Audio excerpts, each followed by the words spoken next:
पढ़ेंगे।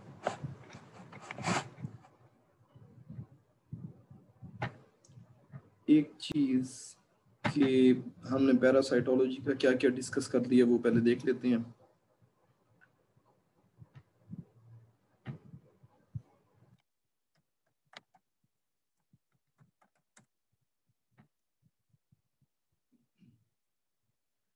अच्छा, आज हमने पढ़ना है पैरासाइट इकोलॉजी और एवोल्यूशन के बारे में, और इसको हम लोग देखेंगे आज। Parasite ecology and evolution,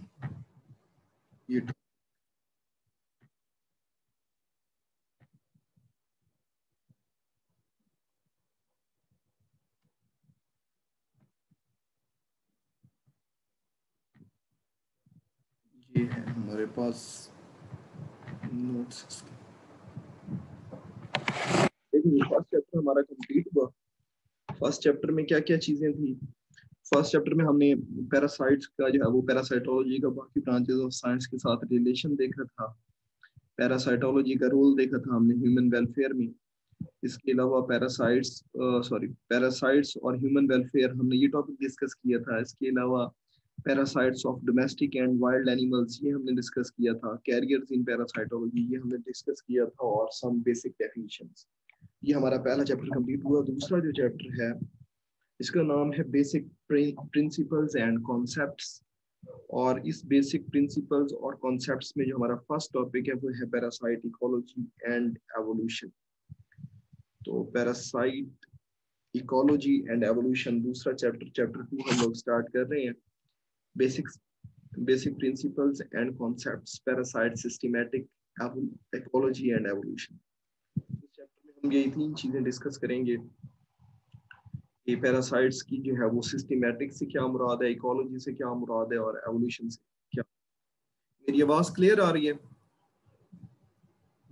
yes sir, clear आ रही है।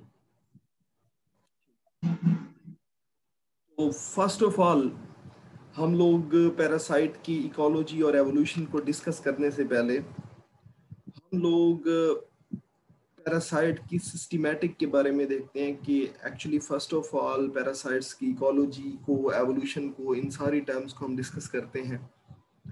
इन इकोलॉजी और एवोल्यूशन को स्टडी करने के लिए पहले जो है वो प्लांट्स के हम ग्रुप बनाते हैं, क्लासिफिकेशन करते हैं, और इस क्लासिफिकेशन को जो कि आबाओ अजदाद की बुनियाद पर की जाती है, इसको नाम दिया जाता है सिस्टमैटिक्स का।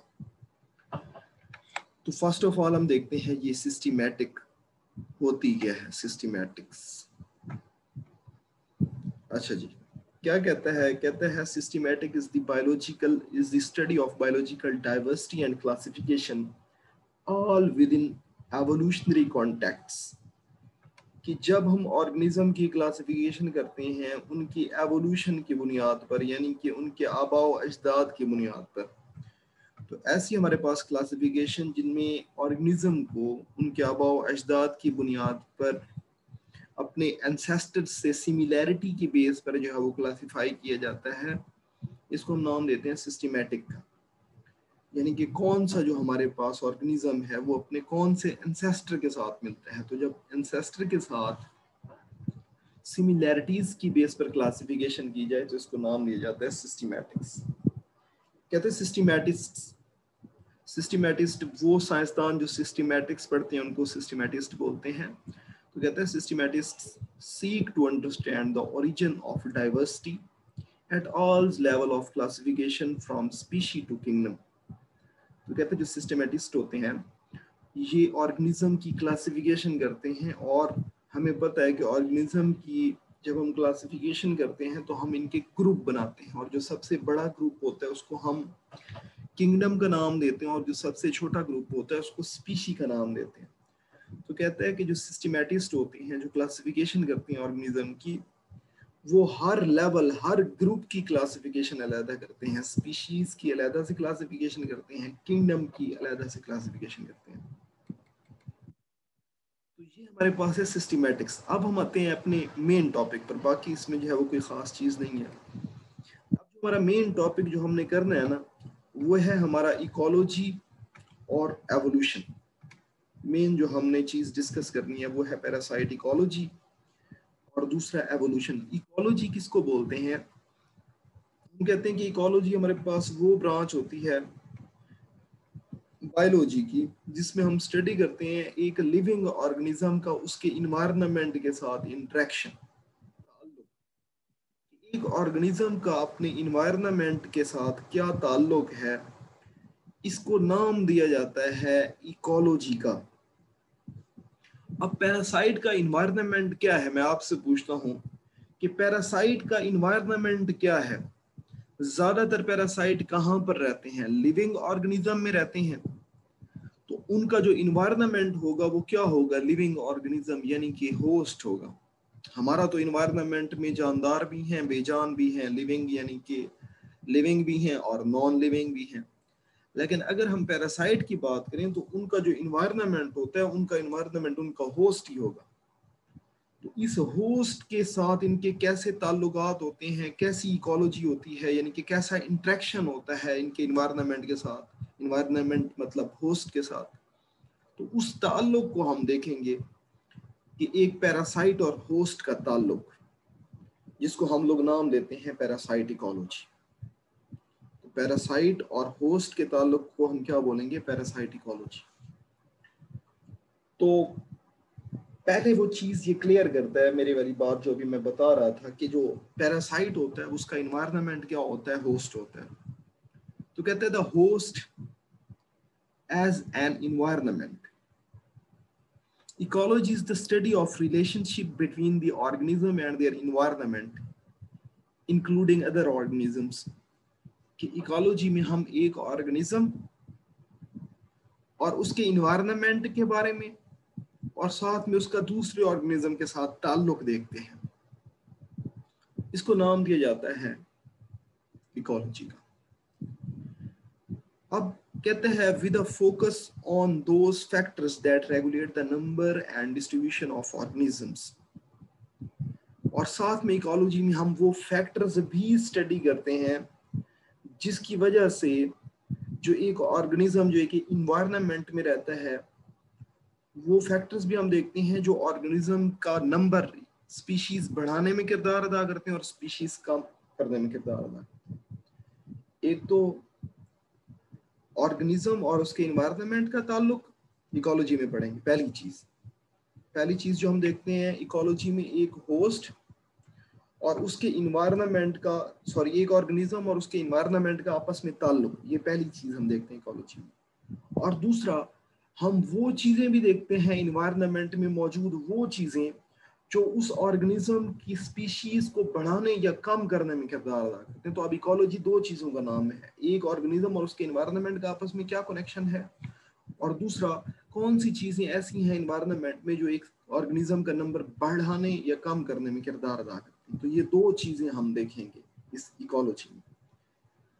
The host is of course a parasite, parasites environment in both ecological and evolutionary sense। अब इसने यहाँ पे बड़ी मजे की बात की है। हमने चैप्टर के शुरू में ही कहा था हमने पैरासाइट इकोलॉजी एंड एवोल्यूशन देखनी। ये जो दो टॉपिक हमने स्टडी करने हैं, इसने इसको रिलेट कर दिया है होस्ट के साथ कि पैरासाइट का जो होस्ट होता है वो उसकी इकोलॉजी भी है और पैरासाइट का जो होस्ट होता है वो उसकी एवोल्यूशन में भी रोल प्ले करता है। यानी कि चाहे हम जो है वो पैरासाइट की इकोलॉजी देखें, चाहे हम पैरासाइट की एवोल्यूशन देखें, इन दोनों को स्टडी करने के लिए फर्स्ट ऑफ ऑल हमें जो है वो होस्ट को स्टडी करना पड़ेगा। तो हम अलग ना ही जो है वो पैरासाइट की इकोलॉजी को स्टडी कर सकते हैं, ना ही सेपरेटली हम जो है वो पैरासाइट की एवोल्यूशन को स्टडी करते हैं। तो चाहे एवोल्यूशन हो चाहे इकोलॉजी हो, इन दोनों को स्टडी करने के लिए हमें होस्ट और पैरासाइट दोनों को इकट्ठा देखना पड़ेगा। अब पहली चीज जो पैरासाइट की इकोलॉजी में है वो क्या है, इन्वायरमेंट में है, वो क्या है, होस्ट है। तो पहले हम देख लेते हैं कि ये जो होस्ट में रहते हैं, जो इनका इन्वायरमेंट है, जैसे कि हमारा इन्वायरमेंट जो है वो एटमॉस्फेयर पर मुश्तमिल है, इसमें दूसरे लिविंग है, वाटर है, सॉइल है। लेकिन पैरासाइट का होस्ट तो एक लिविंग ऑर्गेनिज्म की होस्ट की बॉडी है। तो उसकी अब कंडीशन देखते हैं। जैसे हमारे इन्वायरमेंट में जो है वो हम टेम्परेचर को देखते हैं, मॉइस्चर को देखते हैं, सॉइल कंडीशंस को देखते हैं। इसी तरह अब हम पैरासाइट के जो इन्वायरमेंट है उसकी हम कंडीशन देखते हैं, और वो इन्वायरमेंट कौन सा है, वो होस्ट है। तो अब हम देखते हैं कि पैरासाइट का जो होस्ट है उसका जो इन्वायरमेंट है वो कैसा होता है। Host body conditions and parasite के होस्ट जो होता है, इन्वायरमेंट जो होता है, उसकी बॉडी की कंडीशंस कैसी होती हैं। Although parasites environment is primarily the host, transmission stages such as spores, eggs, and often juveniles must also survive abiotic conditions. कहता है, पहली बात जो करता है, कहता है जो पैरासाइट का इन्वायरमेंट है ना, वो बेसिकली क्या है, वो होस्ट ही है। पहली चीज क्या कहता है कि जो पैरासाइट का इन्वायरमेंट है वो क्या है, प्राइमरली होस्ट है, यानी कि होस्ट ही उसका इन्वायरमेंट है पैरासाइट का। इसके अलावा इसका जो इन्वायरमेंट है उसके दौरान हमारे पास कुछ चेंजेस आती रहती हैं। उसके इन्वायरमेंट में मुख्तलिफ स्टेजेस के दौरान जो है वो चेंजेस आती रहती हैं। वो चेंजेस कब आती रहती हैं, ट्रांसमिशन स्टेजेस, यानी कि सम टाइम जब एक पैरासाइट एक ऑर्गेनिज्म से दूसरे ऑर्गेनिज्म में जाता है तो तब इसके इन्वायरमेंट में चेंज आती है। ठीक है, इसके अलावा यानी कि ट्रांसमिशन स्टेजेस में स्पोर जो है वो मोस्टली पैरासाइट के एक ऑर्गेनिज्म में बनते हैं, एग्स जाके दूसरे ऑर्गेनिज्म में बनते हैं, जुवेनाइल जो बच्चे होते हैं वो किसी और ऑर्गेनिज्म में बनते हैं। तो कहते हैं होता होस्ट है इनका जो इकोलॉजी है, जो इन्वायरमेंट है, लेकिन ये जो इन्वायरमेंट है ये चेंज होता रहता है लाइफ के डिफरेंट स्टेजेस के दौरान। स्पोर्स के दौरान होस्ट जो होगा वो डिफरेंट होगा, एग्स के दौरान ये डिफरेंट होगा, जुवेनाइल बचपन के दौरान ये और होगा। तो ये जो हमारे पास होस्ट होते हैं ये चेंज होते रहते हैं। दूसरा, एबायोटिक कंडीशंस जो होती हैं वो भी इन ऑर्गेनिज्म को जो है वो इकोलॉजी को मुतासर करती हैं, इनके इन्वायरमेंट को जो है वो क्या करते हैं, मुतासर करते हैं। तो जो हमारे पास एक ऑर्गेनिज्म है उसका जो इकोलॉजी है, इन्वायरमेंट है, वो क्या है, होस्ट। आगे कहते हैं host represent a rich and highly regulated supply of nutrients. Most animal body fluids have a wide array of dissolved proteins, amino acids, carbohydrates, and nucleic acid precursors. And virtually all animals have mechanism for maintaining the chemical makeup and osmotic balance of their body fluids. अब ये जिस host में रह रहे हैं उस host से, उस इन्वायरमेंट से ये क्या क्या चीजें हासिल करते हैं। जैसे कि हमारा जो इन्वायरमेंट है, हम अपने इन्वायरमेंट से डिफरेंट जो है वो न्यूट्रिएंट्स हासिल करते हैं, ऑक्सीजन हासिल करते हैं, केमिकल्स हासिल करते हैं। तो सिमिलरली जो पैरासाइट है वो अपने इन्वायरमेंट से, अपने होस्ट से, ये चीज क्लियर कर लो, जब मैं इन्वायरमेंट की बात कर रहा होता हूँ तो मैं एक्चुअली होस्ट की बात कर रहा होता हूँ, क्योंकि पैरासाइट का इन्वायरमेंट क्या है, उनका होस्ट है, वो इसी होस्ट के अंदर रहते हैं। तो अगर मैं इन्वायरमेंट कहूं तो दूसरे लफ्जों में मैं ये कह रहा होता हूं होस्ट। तो अब अगर हम पैरासाइट की इन्वायरमेंट की बात करें, जैसे हमारे इन्वायरमेंट में हमें न्यूट्रिएंट्स, वाटर, केमिकल्स, ऑक्सीजन मिलती है, तो इसी तरह पैरासाइट का जो इन्वायरमेंट होता है उसमें प्रोटीन्स भी इनको मिलती हैं जो कि उस ऑर्गेनिज्म, उस इन्वायरमेंट में मौजूद होती हैं, अमाइनो एसिड्स भी, कार्बोहाइड्रेट्स भी, न्यूक्लिक एसिड्स भी, और बॉडी में मौजूद डिफरेंट जो डिजॉल्व फ्लूइड्स होते हैं, ये सब जो है वो एक पैरासाइट को अपने होस्ट से मिलता है, अपने इन्वायरमेंट से मिलता है। इसके अलावा कहता है vertebrates and many invertebrates control body temperature as well, either by metabolic or behavioral means. Parasites exhibit traits that allow them to exploit such living environment, and we should expect evolutionary changes in hosts to be accomplished by parallel. अब एक चीज तुम लोग सोचो कि parasite को ना खुद से कोई काम नहीं करना पड़ता, ना ही उनको जो है वो पैरासाइट्स को अपनी बॉडी का टेम्परेचर मेंटेन रखना पड़ता है, ना ही जो है वो उसको वाटर और साल्ट्स मेंटेन रखना पड़ते हैं। जैसे होस्ट की कंडीशन होंगी, इन्वायरमेंट की कंडीशन होंगी, वैसे ही पैरासाइट की कंडीशन होगी। तो जब होस्ट और पैरासाइट्स में चेंजेस बराबर हो रही हैं, जैसे होस्ट में चेंजेस हो रही हैं वैसे ही पैरासाइट में चेंजेस हो रही हैं, तो कहते हैं कि इन चेंजेस की वजह से ना जो हमारे पास होस्ट और पैरासाइट में जो एवोल्यूशन होती है वो इकट्ठी होती है, यानी कि दोनों में जो चेंजेस आती हैं वो इकट्ठी होती हैं, सेम चेंजेस आती हैं। पैरेलल चेंजेस होती हैं, सेम चेंजेस होती हैं। सेम क्यों होती हैं? क्योंकि दोनों का सेम इन्वायरमेंट है, दोनों सेम चेंजेस कर रहे हैं। तो जब दो ऑर्गेनिज्म जो है उनमें आने वाली चेंजेस सेम होंगी तो उनमें एवोल्यूशन भी इकट्ठी सेम सिमिलर एवोल्यूशन होगी। तो इसलिए जो हमारे पास होस्ट और पैरासाइट की एवोल्यूशन होती है इसको को एवोल्यूशन का नाम दिया जाता है। But we should also expect adaptation, लेकिन साथ साथ कहता है कि पैरासाइट्स इन एवोल्यूशन के साथ साथ कुछ अपने अंदर और भी चेंजेस लाती हैं, जैसे कि रेजिस्टेंट सिस्ट्स, कि अगर इन पर जो है वो पैरासाइट्स के खिलाफ बहुत ज़्यादा हम ड्रग्स यूज़ करें तो ये अपने इर्द गिर्द एक कवरिंग बना लेते हैं, उस कवरिंग को नाम दिया जाता है सिस्ट। और ये कंडीशन जिसमें ये सिस्ट के अंदर जो है वो इनएक्टिव फॉर्म में पड़े होते हैं, इस कंडीशन को नाम दिया जाता है रेजिस्टेंट सिस्ट का।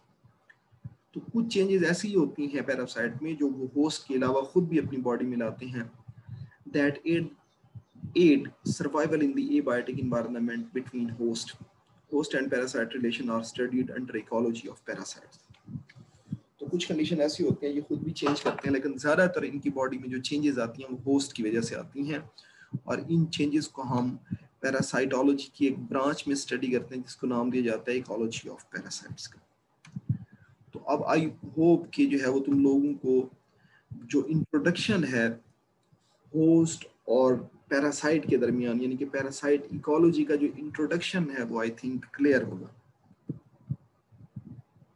सर जैसे आपने कहा कि इसमें इन्हें पैरासाइट को तो काम नहीं करना पड़ता जी अपने मेंटेन, तो इसमें फिर एक्सक्रीटरी सिस्टम भी नहीं होगा? ये जो नहीं एक्सक्रीटरी सिस्टम, देखो हमारे पास तीन मेजर कैरेक्टर है ना जो हमारे पास बॉडी की रेगुलेटरी मैकेनिज्म में रोल प्ले करते हैं।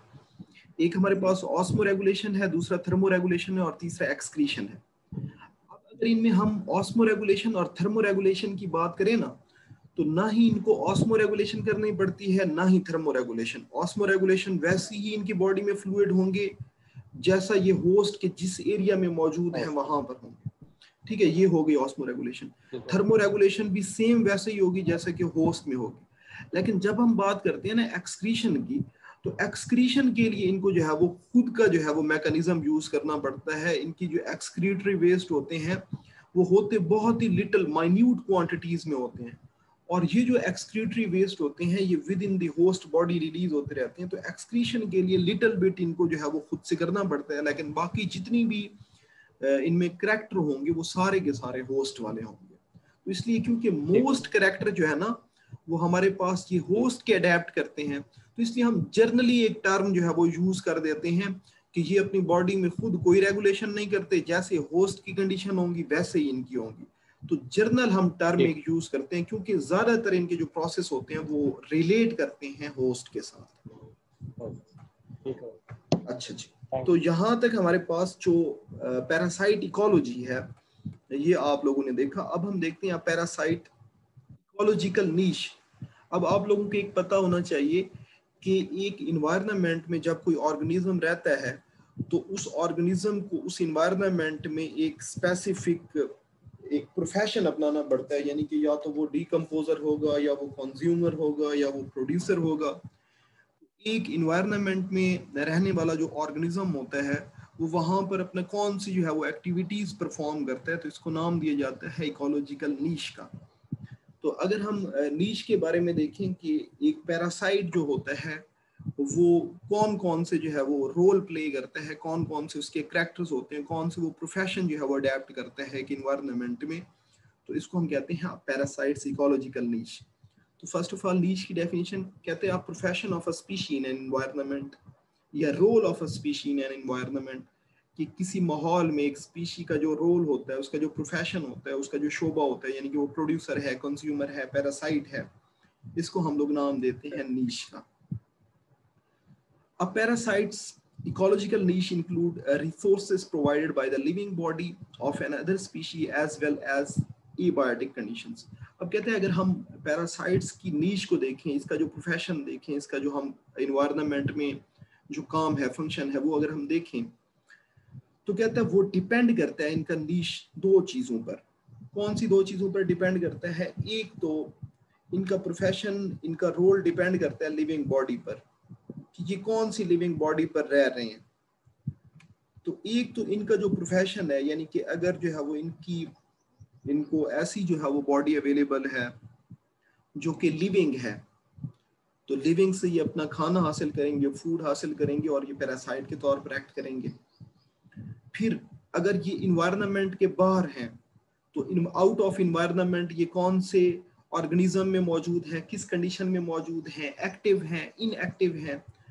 तो बाहर वाले इन्वायरमेंट में मोस्टली जो पैरासाइट होते हैं वो इनएक्टिव होते हैं, वो कोई काम नहीं कर रहे होते। तो इसको हम जो है वो रेजिस्टेंट सिस्ट का नाम देते हैं, या रेजिस्टेंट पैरासाइट्स या डोरमेंट पैरासाइट्स का नाम देते हैं। तो कहते हैं इनकी जो एक्टिविटी है ना वो डिपेंड करती है दो चीजों पर। अगर तो वो होंगे अपने इन्वायरमेंट यानी कि होस्ट के अंदर, तो फिर ये एक्टिव होंगे, इनकी इकोलॉजिकल नीश और होगी।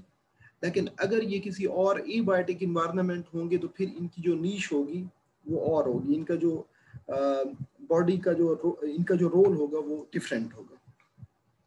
A parasite ecological niche include the resources provided by living body of another species as well as abiotic condition encountered by transmission stages such as eggs, cysts, spores, and juveniles. Thus, most parasites encounter a wide variety of environmental conditions during their life cycle. तो कहता है कि इनकी life cycle के दौरान जो इनकी environment होता है वो चेंज होता रहता है। यानी कि फॉर एग्जांपल अगर एग हैं तो वो एक और इन्वायरमेंट में रहेंगे। फिर सिस्ट हैं, सिस्ट मैंने बोला डोरमेंट, इनकी इनएक्टिव स्टेज ऑफ लाइफ को सिस्ट बोला जाता है। अगर सिस्ट हैं तो उनका इन्वायरमेंट और होगा, स्पोर्स हैं तो उनका इन्वायरमेंट और होगा, जुवेनाइल जो अगर अभी लिटिल ऑफस्प्रिंग छोटे बच्चे हैं तो उनका इन्वायरमेंट और होगा।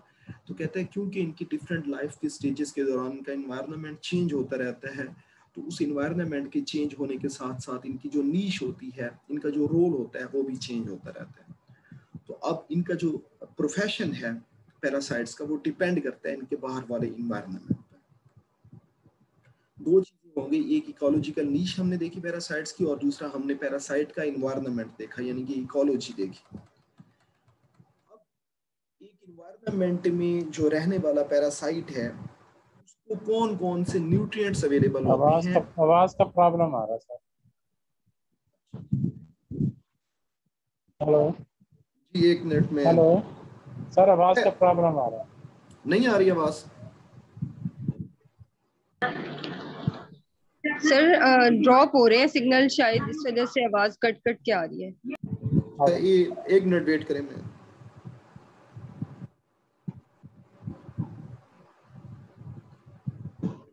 हाँ जी अब आ रहा है।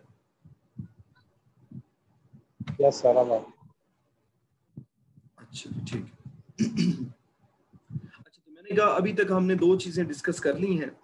एक हमने पैरासाइट की नीश प्रोफेशन उसका क्या होता है, और दूसरा हमने डिस्कस किया कि पैरासाइट का जो इन्वायरमेंट होता है वो कैसा होता है। दो चीजें हम लोगों ने डिस्कस की। तीसरा हमने देखना है कि जो एक पैरासाइट की इकोलॉजी होती है, उसका जो इन्वायरमेंट होता है, उस इन्वायरमेंट से वो क्या क्या फूड, कौन कौन से न्यूट्रिएंट्स हासिल करते हैं और कैसे हासिल करते हैं। तो इसको रिसोर्सेज कहेंगे या न्यूट्रिएंट्स कहेंगे कि पैरासाइट इकोलॉजी में जो न्यूट्रिएंट्स ऑब्टेन करते हैं पैरासाइट वो कैसे करते हैं, इसको डिटेल से देखेंगे। तो आ रहा है, आवाज क्लियर है ना? यस सर क्लियर है। तो रिसोर्सेज या न्यूट्रिएंट्स देखते हैं पैरासाइट की इकोलॉजी में, यानी कि पैरासाइट के इन्वायरमेंट में उनको न्यूट्रिएंट्स या रिसोर्सेज कहाँ से मिलते हैं।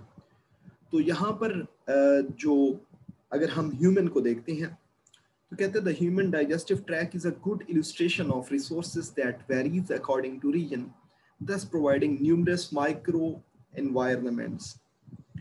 कहते हैं अब जो पैरासाइट की जो इकोलॉजी होती है, उसका जो इन्वायरमेंट होता है, अगर हम कंसीडर करें इनका जो इन्वायरमेंट है वो ह्यूमन बीइंग है, तो जो ह्यूमन बीइंग है उसकी बॉडी के जो डिफरेंट पार्ट्स हैं उनमें अमाउंट ऑफ न्यूट्रिएंट्स भी डिफरेंट है। बॉडी के किसी पार्ट में न्यूट्रिएंट्स ज्यादा होंगे, बॉडी के किसी पार्ट में न्यूट्रिएंट्स या रिसोर्सेज कम होंगे। तो जिस एरिया में न्यूट्रिएंट्स कम होंगे वहां पर हमारे पास पैरासाइट जो है वो कम टाइम गुजारते हैं, जहां पर न्यूट्रिएंट्स ज्यादा होते हैं वहां पर जो है ये ज्यादा टाइम गुजारते हैं। तो अब एक चीज, एक तो कहता है कि हमारे पास कोई भी होस्ट हो, यहाँ पर ह्यूमन की एग्जांपल दी हुई है, कोई और होस्ट भी हो सकता है। तो एक चीज तो आप लोगों ने याद रखना है कि जो ह्यूमन बीइंग्स होते हैं या होस्ट होते हैं, उनकी बॉडी में जो रिसोर्सेज होते हैं, जो न्यूट्रिएंट्स होते हैं, वो वेरी करते हैं रीजन टू रीजन। यानी कि किसी रीजन में, किसी एरिया में न्यूट्रिएंट्स ज्यादा होते हैं, किसी में कम होते हैं। और दूसरा, अब इन एक होस्ट जो है वो एज अ होल जो है वो मैक्रो इन्वायरमेंट है। मैक्रो का मतलब होता है बड़ा इन्वायरमेंट। लेकिन होस्ट की बॉडी में जो डिफरेंट रीजन्स हैं, फॉर एग्जांपल हमारा स्टमक है, हमारा मुंह है, हमारी इसोफेगस है, स्मॉल इंटेस्टाइन है, लार्ज इंटेस्टाइन है, तो एक इन्वायरमेंट में मजीद जो रीजन्स होते हैं, इन रीजन्स को हम लोग नाम देते हैं माइक्रो इन्वायरमेंट का। किस चीज का नाम देते हैं जी? माइक्रो एनवायरनमेंट का। तो जो हमारे पास रिसोर्सेज होते हैं पैरासाइट्स की इकोलॉजी में, इन्वायरमेंट में, वो रीजन टू रीजन जो है वो डिफरेंट होते हैं, और हर एक रीजन को हम लोग नाम देते हैं किस चीज का? माइक्रो इन्वायरमेंट का। अब ये जो न्यूट्रिएंट्स होते हैं, हम देखते हैं कि डाइजेस्टिव सिस्टम में अगर हम देखें न्यूट्रिएंट्स, तो कहाँ पर कौन कौन से न्यूट्रिएंट्स जो है वो मौजूद होते हैं। तो पैरासाइट की इकोलॉजी में हम देखते हैं कि अगर इनकी इकोलॉजी में बाहर का एनवायरनमेंट हो, डाइजेस्टिव सिस्टम, तो digestive system in parasite ecology कहते हैं food processing occurs in distinct phases. हम जो खाना खाते हैं, हमारा खाना जो है वो डिफरेंट रीजन से गुजरता है। From chewing and salivary amylase action of mouth, जैसे कि कहते हैं कि माउथ में हम खाने को चबाते हैं, और माउथ में हमारा जो स्लाइवा होता है, जब हम खाने को देखते हैं तो हमारे ग्लैंड्स होते हैं जिनको स्लाइवरी ग्लैंड्स बोलते हैं, उनसे एक लिक्विड निकलता है जिसको हम नाम देते हैं उस लिक्विड को हम लोग नाम देते हैं स्लाइवा का। और उस स्लाइवा में हमारे पास एक एंजाइम होता है जिसको नाम दिया जाता है स्लाइवरी अमाइलेज। अब फूड की जो प्रोसेसिंग है, फूड पर जो काम है, वो बॉडी के डिफरेंट पार्ट्स में होता है। पहला है माउथ। अगर हम माउथ में देखें तो यहाँ पर फूड के साथ क्या होता है? यहाँ पर च्यूइंग होती है, खाने को चबाया जाता है, और दूसरा एक एंजाइम जिसका नाम क्या है? Salivary amylase. Salivary amylase, amylase एक ऐसा एंजाइम है जो सेलुलोज की ब्रेक डाउन करते हैं। हम जो खाना खाते हैं ना, उस खाने में कार्बोहाइड्रेट्स होते हैं, और कार्बोहाइड्रेट्स में भी जो मेन कार्बोहाइड्रेट होता है वो एक पॉलीसेक्राइड है, और उस पॉलीसेक्राइड का नाम है सेलुलोज। तो उस स्टार्च। और अब उस स्टार्च को तोड़ने के लिए हमारे पास जो एंजाइम होता है, इस एंजाइम को नाम दिया जाता है अमाइलेज एंजाइम। तो अब जो माउथ है उसमें फर्स्ट फंक्शन होता है खुराक का, कि खुराक को चबाया जाता है, और स्लाइवरी अमाइलेज के जरिए जो हमारे पास एक पॉलीसेक्राइड है स्टार्च, उसको क्या किया जाता है? तोड़ा जाता है। फिर खुराक जो है वो इसके बाद भेजी जाती है स्टमक में। स्टमक में खुराक के साथ क्या होता है? इस खुराक के ऊपर जो है वो एसिडिक पीएच, HCl वगैरह जो है वो सेक्रेशन रिलीज की जाती हैं, और एक एंजाइम जिसका नाम है प्रोटोलाइटिक एंजाइम, ये एंजाइम रिलीज किया जाता है, जिससे खुराक जो होती है वो मजीद जो है वो छोटे छोटे टुकड़ों में कन्वर्ट हो जाती है, और इसकी मजीद ब्रेक डाउन हो जाती है। और इसके अलावा स्टमक में मजीद अमाइलेजेस जो होंगे वो मजीद स्टार्च की ब्रेक डाउन करेंगे। इसके अलावा प्रोटीएसेस रिलीज होंगे जो खुराक में मौजूद प्रोटीन्स की ब्रेक डाउन करेंगे। इसके अलावा स्टमक में लाइपेजेस रिलीज होंगे जो लिपिड्स की ब्रेक डाउन करेंगे। इसके अलावा न्यूक्लियेसेस रिलीज होंगे जो न्यूक्लिक एसिड्स DNA और RNA को ब्रेक करेंगे। तो ये सारे फंक्शन जो है वो परफॉर्म हो रहे होते हैं स्मॉल इंटेस्टाइन में। स्टमक में पहले हमने माउथ में देखा, माउथ में जस्ट च्यूइंग और स्लाइवरी अमाइलेज के जरिए स्टार्च की ब्रेक डाउन हो रही थी। फिर हमने स्टमक में देखा, स्टमक में जो है वो सिर्फ और सिर्फ एसिडिक पीएच होती है, और प्रोटियोलाइटिक एंजाइम होता है जो प्रोटीन्स वगैरह की, जो बड़े बड़े पॉलीसेक्राइड्स की ब्रेक डाउन करता है। फिर खुराक आती है स्टमक से स्मॉल इंटेस्टाइन में। स्मॉल इंटेस्टाइन में इसके साथ क्या होता है? यहाँ पर स्मॉल इंटेस्टाइन में प्रोटीन्स की, लिपिड्स की, DNA और RNA की, इसके अलावा मजीद स्टार्च की ब्रेक डाउन होती है। फिर अब जब ब्रेक डाउन कंप्लीट हो जाती है खुराक की, तो न्यूट्रिएंट्स को अलहदा कर दिए जाते हैं, और जो वाटर होता है उसको रीअब्सॉर्ब कर लिया जाता है एक स्पेसिफिक पार्ट में, उस पार्ट को हम लोग नाम देते हैं लार्ज इंटेस्टाइन का। तो अगर पूछें कि रीअब्जॉर्प्शन ऑफ वाटर कहाँ पर होती है, तो खुराक में मौजूद जो पानी होता है उसको रीअब्जॉर्ब किया जाता है लार्ज इंटेस्टाइन में। च्यूइंग और स्लाइवरी अमाइलेज का जो फंक्शन होता है वो कहाँ पे परफॉर्म किया जाता है, वो माउथ में। अगर पूछें प्रोटीएजेस, लाइपेजेस, न्यूक्लियसेस कहाँ पर रिलीज होते हैं, तो स्मॉल इंटेस्टाइन में। अब जब डाइजेशन का प्रोसेस कंप्लीट हो जाएगा तो बाकी हमारे पास जो बच जाने वाला मटेरियल होता है उसको वेस्ट कहा जाता है, और ये वेस्ट जो होते हैं ये बॉडी से रिलीज हो जाते हैं। अब ये तो था हमारे पास फूड कहाँ कहाँ पर जो है वो कैसे कैसे जो है वो टूटती है। अब हमने इसका ताल्लुक देखना है इस फूड का पैरासाइट के साथ, कि पैरासाइट अब इस फूड को कैसे हासिल करते हैं। यहां तक क्लियर है भाई?